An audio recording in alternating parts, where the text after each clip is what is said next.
You ask Tiger to calculate. This deals with linear inequalities with one unknown. The final result is a smaller than 6. Let's solve it step by step. Group all constants on the right side of the inequality. Subtract 15 from both sides.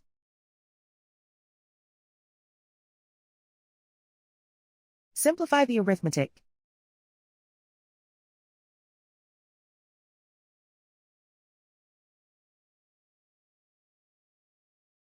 Isolate the a. Divide both sides by -3. Whenever you multiply or divide by a negative, reverse the inequality sign.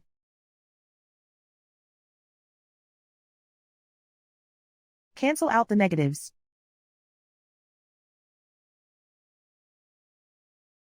Simplify the fraction.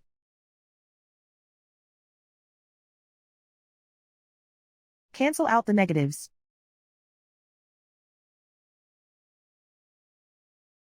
Find the greatest common factor of the numerator and denominator.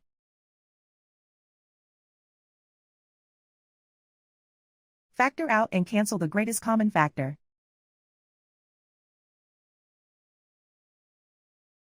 Plot the solution on a coordinate grid. And so the final result is a smaller than 6.